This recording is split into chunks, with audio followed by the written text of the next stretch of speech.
Okey, kembali di MHI dan saya berada kini di umpama di sebuah ladang ya. Bertemankan dengan Muhammad Asif Zulkifli, seorang pengurus projek Zul Design. Yang mana mereka ni keluarga yang memang dahsyatlah sebab kalau pergi ke rumah mereka ni penuh dengan bengkel. Setiap hari adalah hari inovasi. Dan hari ini kita akan membawakan bersama dengan Muhammad Asif ialah demo ataupun mesin madu kelulut. Yang mana satu? Okey, madu kelulut tu tak dapat bawa. Ada sikit technical. Okey. Ini jentera potong rumput kawalan jauh dan juga jentera penyembur racun tanaman kawalan jauh. Okey, baik. Kita mulakan dulu dengan ini.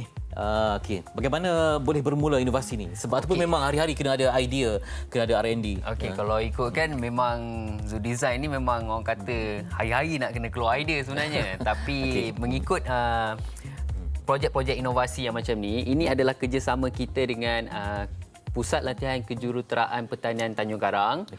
Which is kita buat ni, kita guide kepada student-student dia. Maksudnya dekat PLKP tu, Tanjung Karang tu, and then memang ada student yang akan ada intake every year.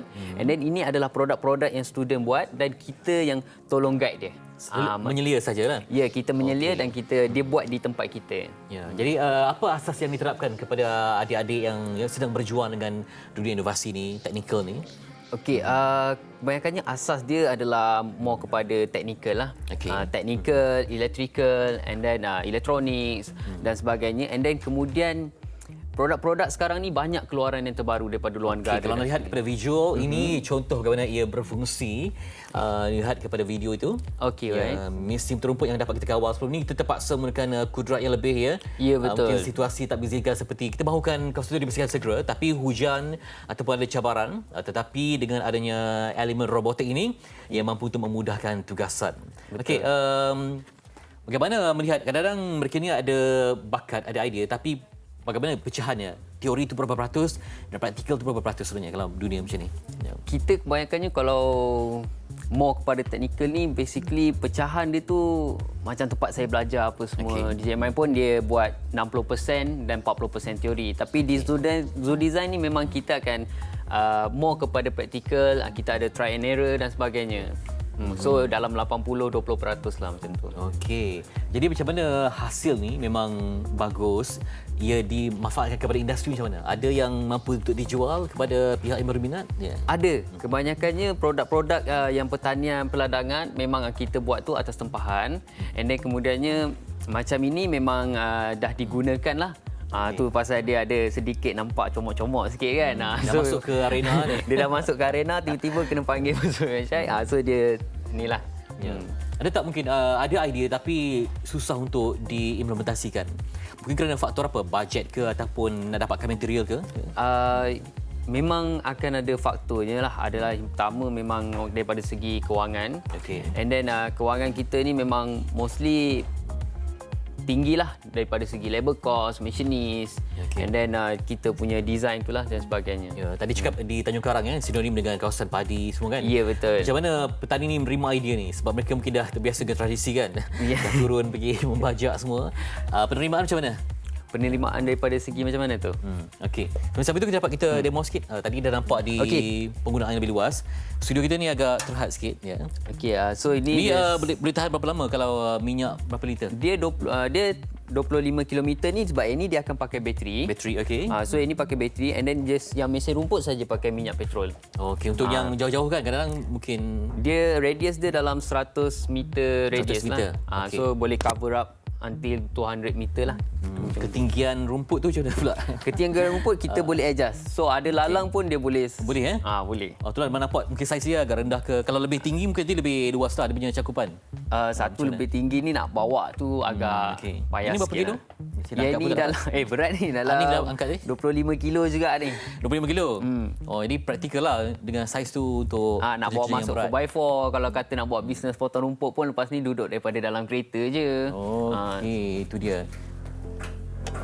Okey, alright. So saya just boleh demo. Ini hasil pelajar ke ataupun kerjasama dengan Zul Design? Kita kerjasama dengan Zul Design dan juga inilah PLKP tadi. Ya, okey. Jadi praktikal kalau lah dijualkan berapa harga unit ni? Kita boleh buat daripada harga lebih kurang dalam 4,000 sampai ke 10,000. Kalau nak yang jenis cantik kita buat dalam 11,000, 15,000. So maksudnya dia bergantung kepada ketahanan dijamin. Ketahanan dijamin. Okey, ini pula yang berkaitan dengan Penyembur racun, betul. Okey. Praktikal untuk kawasan yang luas ataupun terhad dengan Okey, ini digunakan untuk tanaman seperti kobis, and then lobat, sebab yang ini dia ada bermacam bentuk, dia punya penyembur, and then ada yang jenis yang di bawah saja untuk tumbuhan yang pendek-pendek lah maksudnya. Okey, sebab kita ni dah masuk ke zaman revolusi industri kan? Ya, betul. Mungkin di bawahnya kita gerakkan mesin-mesin ini dan di atasnya ada drone yang mengawal. Ya, betul tak? Nampak? ada.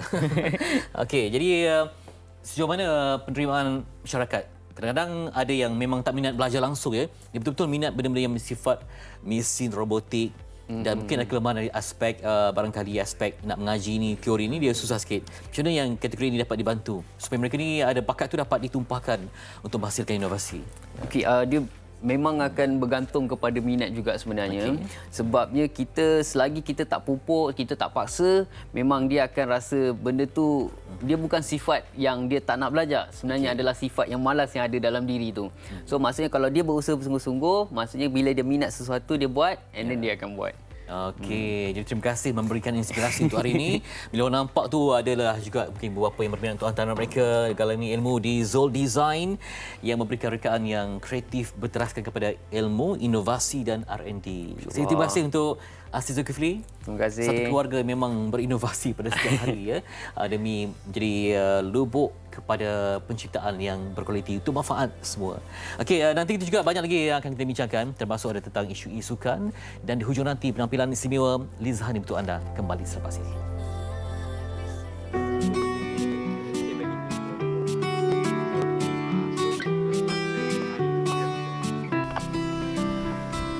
Dari generasi ke generasi, itulah yang dapat digambarkan dengan usaha yang dilakukan oleh petani muda di Banting Selangor ini.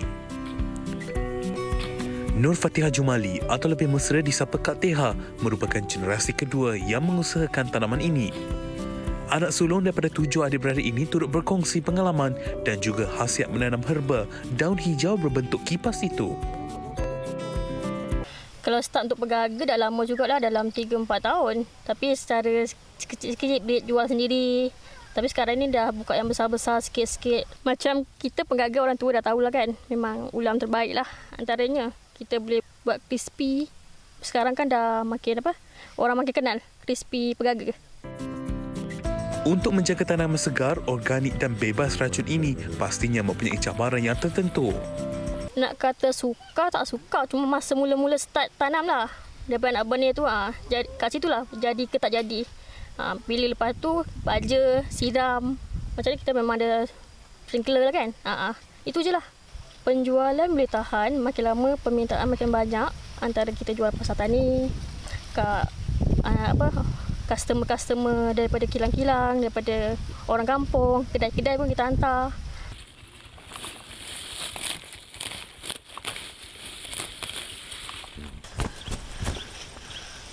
Kenapa dia? Walaupun bidang pertanian ini merupakan bidang yang kurang diceburi oleh anak muda, tetapi seorang graduan perhotelan bernama Kak Teha sanggup meninggalkan bidang yang dipelajarinya untuk meneruskan minatnya dalam bidang pertanian.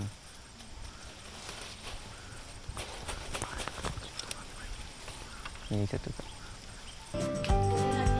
Rata-rata pelanggan yang datang ke kebun ini merupakan pelanggan tetap yang kebanyakannya merupakan pengusaha produk keluaran makanan. Mereka berpeluang untuk mendapatkan hasil tanaman yang segar dan berkualiti tinggi dengan harga yang berpatutan. Hobi pegaga ni akak dapat tahu daripada kawan akak. Pada mulanya akak ambil dengan dia pisang tanduk. Kemudian dia yang syorkan lah, akak cakap dengan dia akak nak cari pegaga sebab akak buat pegaga crispy. Jadi dia bagi akak contact number dan akak contact number dengan peladang ni sendiri lah, direct lah untuk dapatkan bekalan. Harga Alhamdulillah bila kita dapat direct daripada peladang, harga dia berpatutan. Lagipun kita dapat fresh dari ladang kan, daripada kita beli kat pasar borong, mungkin dia orang ambil daripada tak tahu daripada mana, lepas tu dia ada bahan pengawet. Dengan berbekalkan minat dan komitmen yang tinggi oleh Kak Teha dalam mengusahakan tanaman ini, ianya mampu menjadi inspirasi kepada anak muda untuk terus menceburi bidang pertanian.